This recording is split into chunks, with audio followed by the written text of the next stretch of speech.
Loving being here this afternoon, a glorious afternoon in Melbourne at the moment before the supercell storm's going to hit over the weekend. We are the rivals. Fantastic to have Pete again from At The Net. Remember to subscribe to him. It's really important. The more numbers we get, the more thumbs up we get on Facebook and YouTube, the more that we can podcast. Also subscribe to Breath of Fresh Footy. Press that subscription button, like this video, like us on our Facebook page, and we will continue to bring our favourite segments back on, and we get to talk footy where there are no crowds at the moment. And it really shows, how important podcasts are during these times. It's a sad time to see all the soccer fields empty, all of those wonderful places where you get these electric atmospheres completely empty. And let's talk about our teams. Let's talk about Arsenal. Let's talk about Man United, of course, 2 excellent victories. City had a good weekend as well. And we should talk about, firstly, the game that we did the watch along with, the Everton and Arsenal game. Welcome, Pete. What did you think of what's happened throughout the week? We saw this game, we did the watch along. Pickford's challenge. What are your thoughts on this at the moment? Well, Matty, it was actually interesting because, sitting back watching the game, and because the game's so quick, and ultimately if you actually go back and look at it, should have Pickford been sent off? Yes. There's part of me that's saying yes. Look, it's actually fascinating because, Van Dijk at the end of the day, he'll probably be out for the rest of the season. I don't think Liverpool will see him back. An ACL tear. He's had surgery. And that's big news. That is just massive news. That on its own was big enough without the other one up the other end when Mane's elbow. Now, Matty, I think it was his elbow that just happened to be offside, the tip of it. That was just absolutely ridiculous. I think VAR had a bit of a shocker. But you know what? If they're going to be consistent, expect some really consistently shocking results.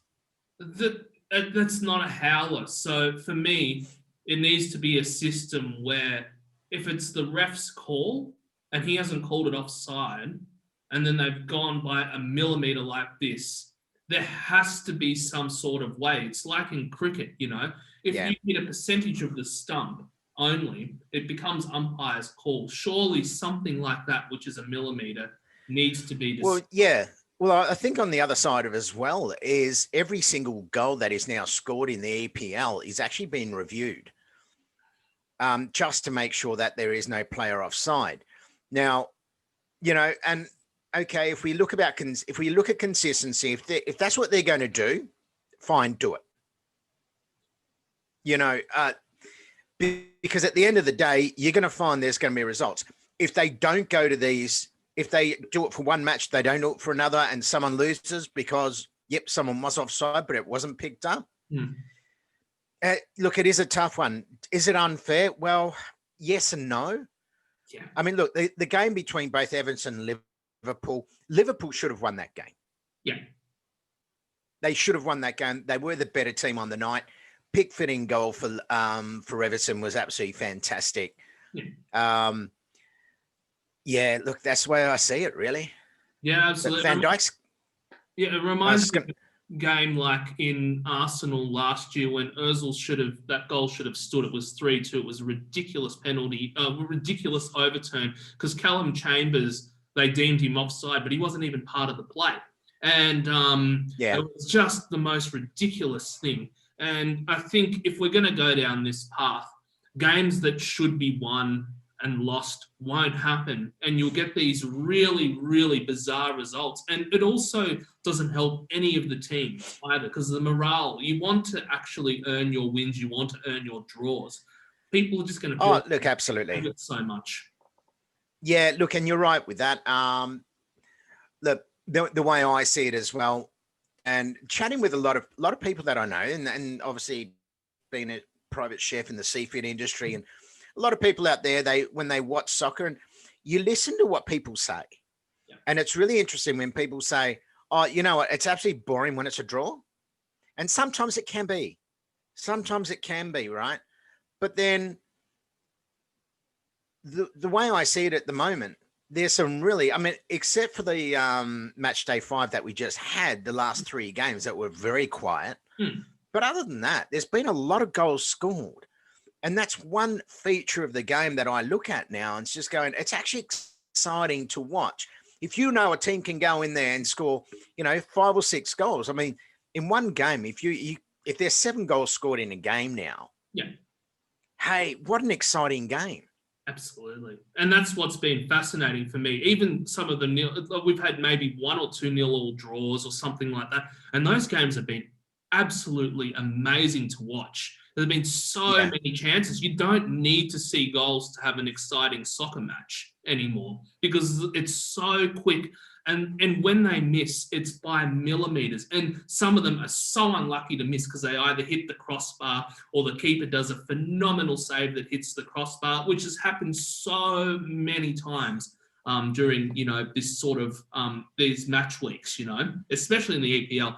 And it really proves to me, because we'll go into European soccer soon, it just proves to me how good the EPL standard is. All of these, lower teams are absolutely giving it to the top 6. And these top 6 teams are just chilling in Europe. And it's so easy for them in Europe compared to their home leagues. So kudos to Everton, West Ham for what they're doing. And then putting all this pressure on Leeds, it's absolutely phenomenal. And I thought that your game against Newcastle, even though it was a 4-1 result, geez, it was a close game because it was 1-1 at the 80th minute. And then you guys kicked the goals, which is great. But again, fantastic victory. You'll take all of them along, Oh, look, absolutely. Look, it was a great game against Newcastle, and they grinded that one out. They really grinded. And I think the very great thing for that game, Harry Maguire scored the first goal for Man United. And I think for him personally, that was a milestone after what he's just gone through. Yeah. And I think we spoke about last time that you may be out of form. You may be going through an absolute horrid slump, but you keep going and you keep going and you keep going. The wonderful thing about that, Harry Maguire got that first goal. It really was good to see that they got on that roll. See, and sometimes that's all it takes. Yeah. That's all it takes. Now, when I look at the new blood, and yes, we'll talk about the European football shortly, but when you look at the new blood, Alex Telles, oh my God, I tell you what, he's going to be a damn good player for United. Yeah. I think there's a lot of teams that would love to have him on board. I watched him. He was absolutely fantastic. Good to see. Once again, it's going to bring some excitement to the team. But look, Manchester United, they deserve that 4-1 victory. It was great to see that breath. So Ole Gunnar Solskjaer, he's able to breathe. And then all of a sudden, let's move in to the European. Yeah, absolutely. And before we do that, I thought the 2 very disappointing games for me were the Chelsea game and Tottenham game, and they should have actually won those games, and they drew. And it just shows me, as I've said to you many times, just seems like a bunch of pretenders. Because if you're Tottenham and you're 3-0 up, and all of the teams are going to be hard, you cannot afford to lose 2 points in this league. It is really, really bad. That would be like a loss to them, Yeah. So for me, they were the 2 disappointing games. And of course, the Man City game against Arsenal, even though Man City won 1-0, I thought that was a really good game to watch. And I thought Arsenal was bloody unlucky not to equalise with Saka's chance in particular. So, your game, Matty, I can tell you what, that was a defensive blunder that caused Raheem Sterling to score that goal. Yeah. And what a shame, because I tell you what, you could have flipped a coin. It could have gone either way. Yeah. And it's great to see Arsenal actually come up, and they've really picked it up and gone up a level this year. I've got no doubt about that. Yeah. Chelsea, look, at the net, I spoke about this during the week. Chelsea is absolutely laughable. Their defense is absolutely disgusting, shocking, horrible. Frank Lampard, wake up, pal, because at the end of the day, you've spent over £200 million, and what have you got to show for it? A draw. Terrible. I mean, Jose Mourinho, on the other hand, he'll be pulling his hair out. You're cruising along, 3-0 up until the 85th minute or something like that, or whatever it was. Yeah. And then all of a sudden, West Ham just go boom, boom, boom. Thank you very much. We'll take a point. Geez, they're good. I like them a lot. And I mean, our 2-1 victory against them, I'm so glad we beat them because a lot of teams are finding it hard. And that's how I know we've improved defensively. We're not leaking goals. We just aren't. And against a really quality Man City team who didn't have Kevin De Bruyne, but Aguero comes in, who I think is probably their most important player. I thought we played really well. There's a lot of supporters that were angry, and I thought, actually, it was a pretty good game to watch. And it wasn't that we didn't cancel each other out. It was quite free flowing. And it wasn't like the typical sort of stale off, And this is where I want to go into Europe. Well, just before you do that, because there is one team, Matty, I just want to say they've impressed the hell out of me. It's Aston Villa, completely unbeaten. And when I say completely unbeaten, they haven't even drawn. They've just won everything so far. And they beat Leicester City. And what a fantastic game to beat Leicester away for Aston Villa. And I thought that was brilliant. Oh, I'm telling you, I've told all my Villa fans, I'm going to try and get one on this show. I'm telling you now, Emi Martinez, and I know that people will say, there's other players there, but he is a massive reason. I reckon he's 60% of the reason why they're doing so well. Because you need that defensive structure, and he just doesn't stuff up. And he's just a rock. I love it. And the spine of that team is so good now with him there. They're going to be very, very, very hard to beat. Oh, look, absolutely. And, it's great to watch. But let's now get into the European football. I love it. So we'll go Europa League first because I want to finish with the Champions League stuff. And this morning, Arsenal played against Vienna. And we won 2-1 away. I thought it was a bit of a shaky performance, to be honest, if I was watching it, especially with Leno. He was very insecure. But the good thing, because our defence is much better, even though they were a bit insecure, normally if that had happened, they would have folded. But they trust the process. And we know that with our strike force, even if things are going wrong, they will score goals. And to make that many errors and only have one goal scored against us, a bit lucky, but then also it shows that they actually believe in themselves and they trust each other, that if one's having an off game, then they'll go and, sort it out and get through these games. Just grind out a win. That's all you got to do, isn't it? Grind out. Look, spot on. Absolutely spot on. I mean, I look at the other two English teams there with Arsenal, Tottenham, 3-0 victory, and also Leicester City. So, it really goes to show, and I know you just spoke about it before, that the strength of the EPL as a whole is quite amazing. And I think, whether it be Europa in the first round or the Champions League in the first round, every single English club had a victory. Yeah, well, it's just proof in the pudding, right? Yeah. That, when things go wrong in the EPL, you can get absolutely smacked. But because you're under that consistent pressure all the time, even if you have an off game in Europe, all of the English teams will feel like they can beat everybody. And in our game particularly, it was so good to see Aubameyang score. He had a really, really easy goal that he kicked, but he's been a little bit dry, and that's all you need. And I tell you what, that's right. And you know what?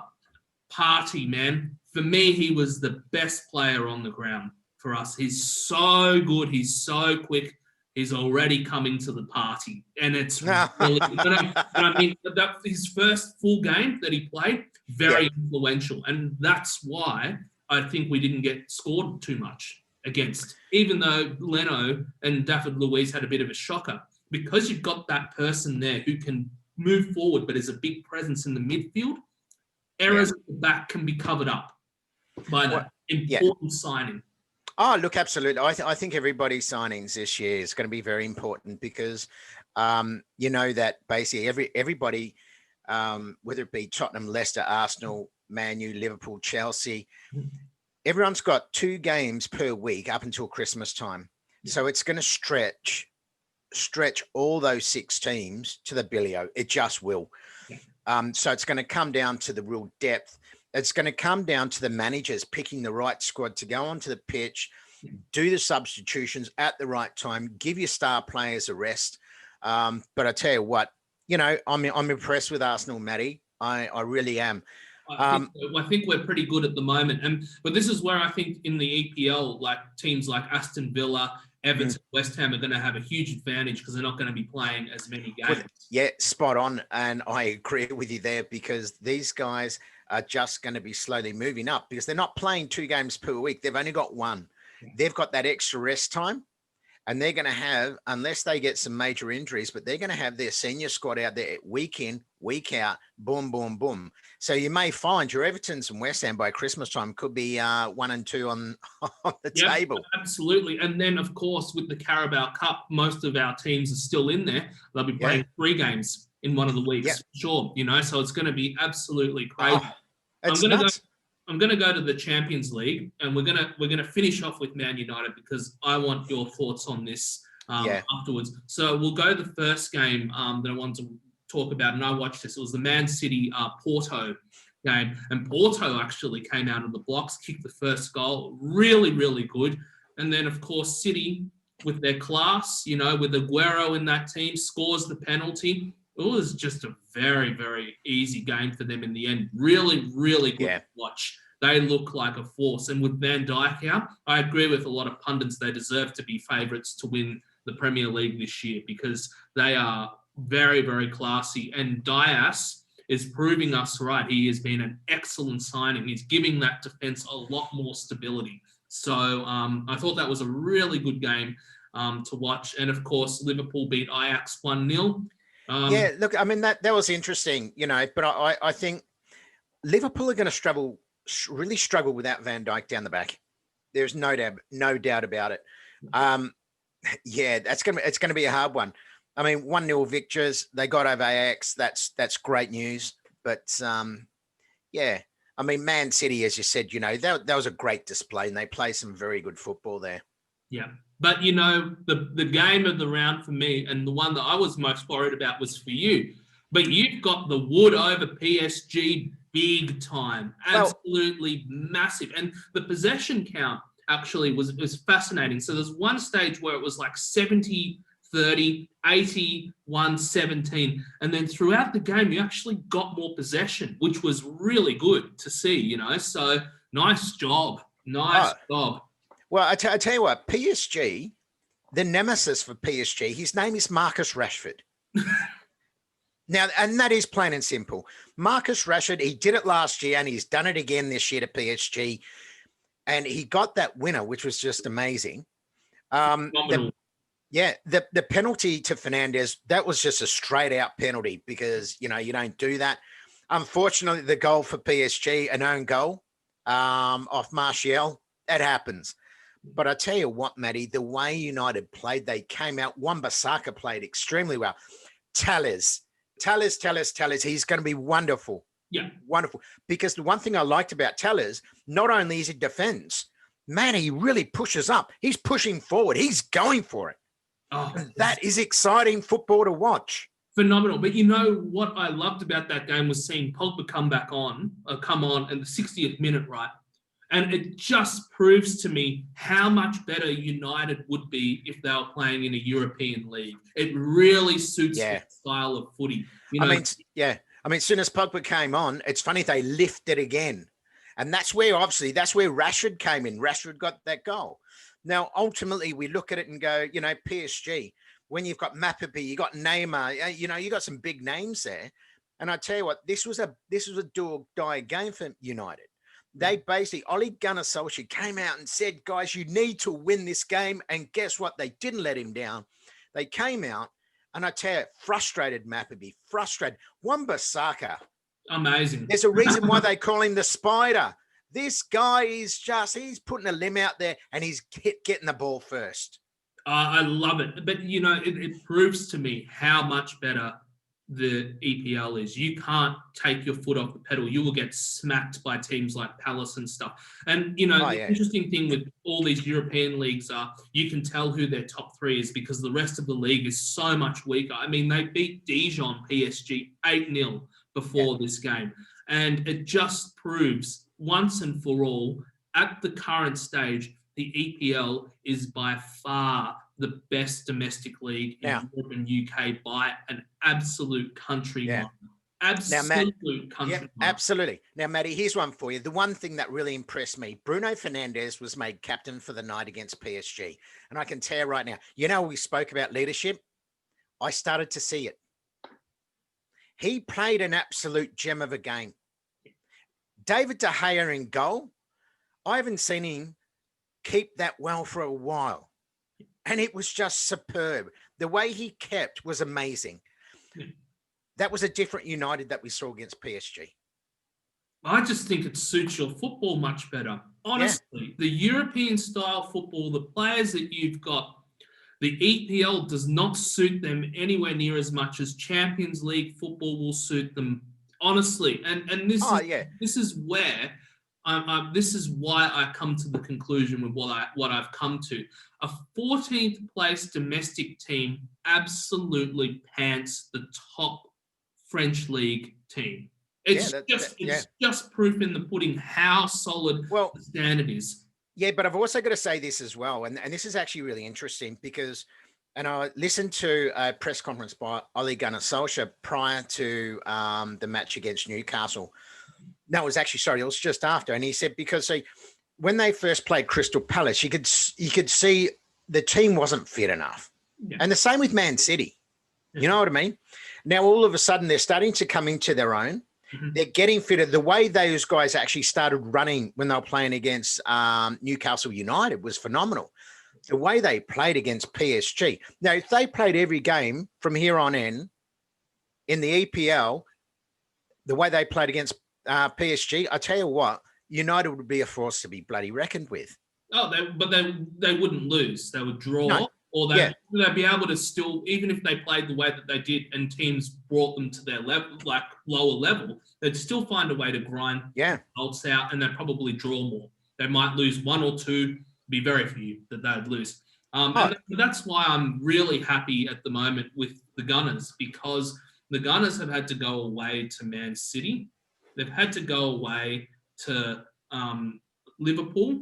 Sure, we've lost the games, but they're games that we've got out of the way. And to be honest, we're in a pretty decent league position, and we'll play most of these good teams at our home, on our run home. So I'm not worried in the slightest. I tell you, look, Man United are playing Chelsea this weekend. I'm actually really looking forward to that game because, see, the way Chelsea are playing that very European football. Yeah. And that's what I love. And I tell you what, it's going to be exciting to see.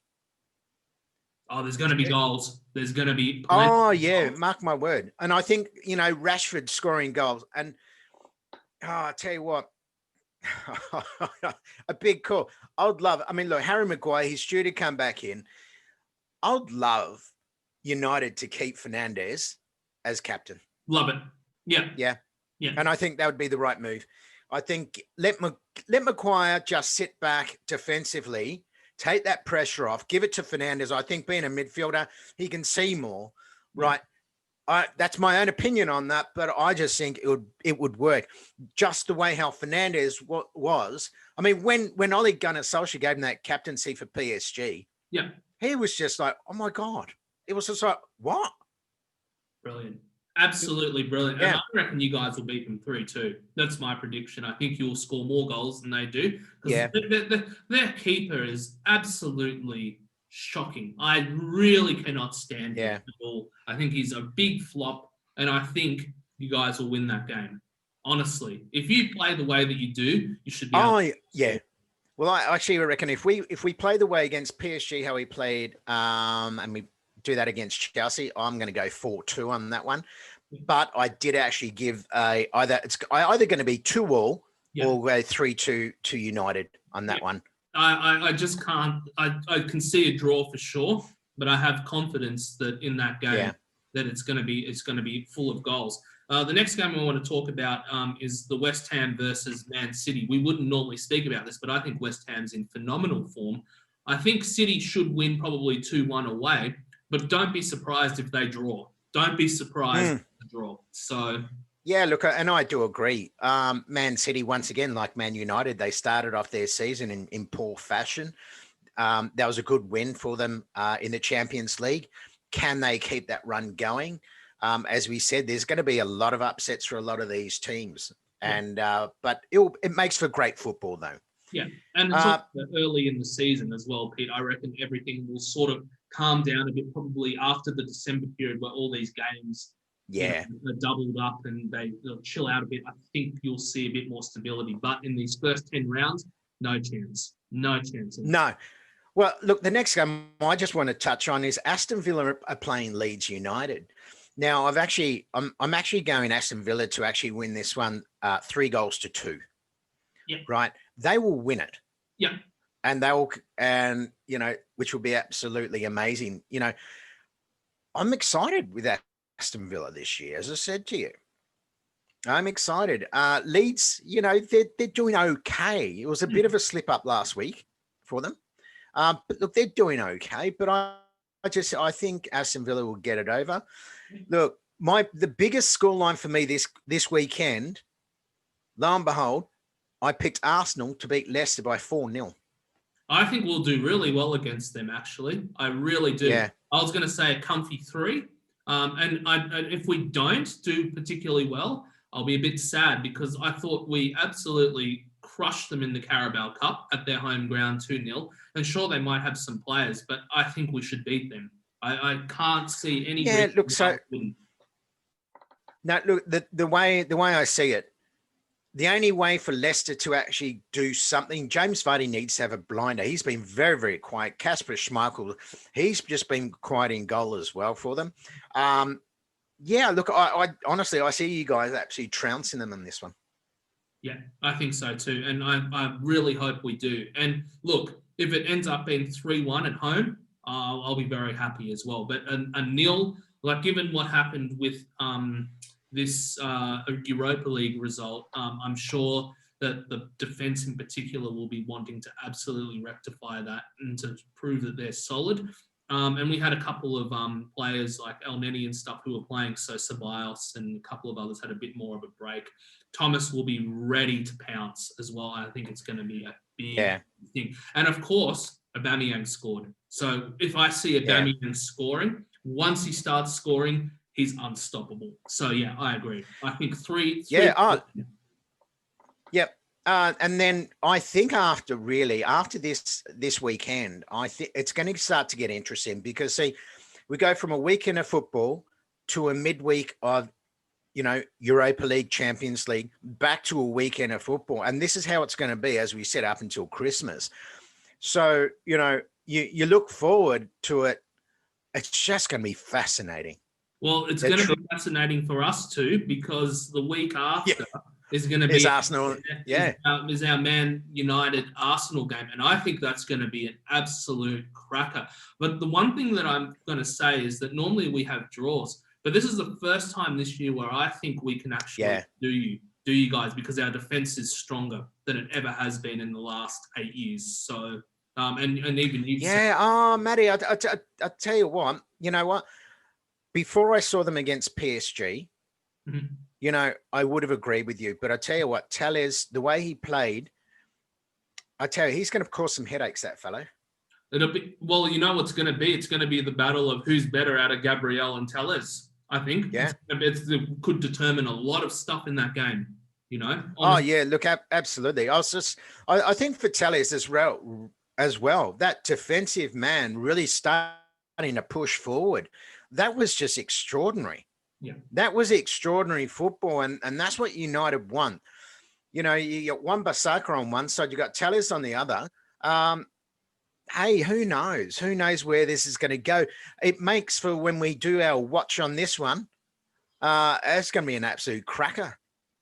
Absolute ripper. I cannot wait, and it's going to be such a great games. So we'll see, you know. But it just proves to me, mate, I just think the EPL is such a good standard at the moment. I think the English teams deserve to have so many teams in those both competitions because they're getting the results done. And they just it looks so cruisy for them.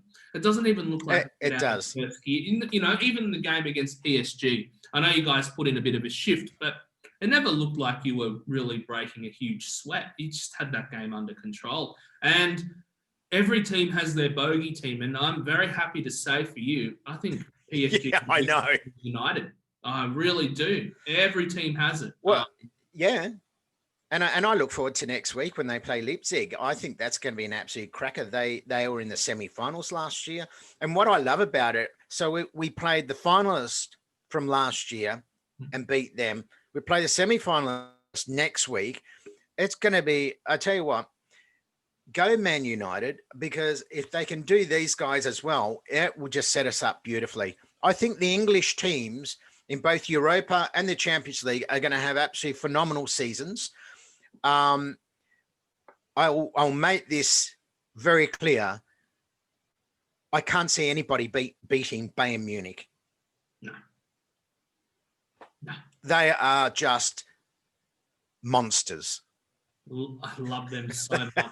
They're sort of hateable, but every time a soccer trend happens, they're the first team that starts it every single time. Yeah. Absolute quality. And I like that they're not a makeshift team like RB Leipzig, you know. They're not just I love it. It's in that culture of that team to win things. That's right. And they're not English. And they're so good. So they're just phenomenal. But see, when you've got a really good team like that, they're beautiful to watch. It's a lovely game to sit back, and it doesn't matter who they're playing, to sit back and look and go, wow, that is what you call class. That's sportsmanship. It's style. And that's what it's all about, Matty. I know. And, you know, there's a team that I particularly miss. I loved in the 2000s when AC Milan was at their top. I loved. Oh, yes. Absolutely phenomenal. And it's so sad to see them where they are at the moment. I mean, I think they had a victory against Celtic today, but they should be a Champions League team, just like Arsenal are. Where both those teams are in a very, very similar position at the moment. But for me, when Milan was on fire, beautiful to watch. Loved it. So I hope to see them back up there. Even though I'm an Inter fan, I want to see the best up there, because that's where it's all about, you know. That's what it is all about. So look, 100%. But look, the EPL, the standard of football, any of these teams in the Premiership could go and play in either of these leagues, and they, if not all of them, would have a good win, except for Fulham.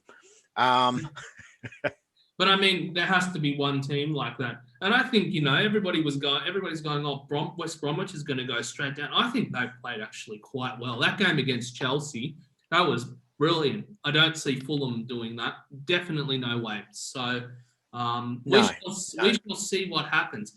You know, I'm very intrigued with next week's games, and we'll definitely get you back on. And this is a breath of fresh footy with the rivals. Amazing to talk to Pete.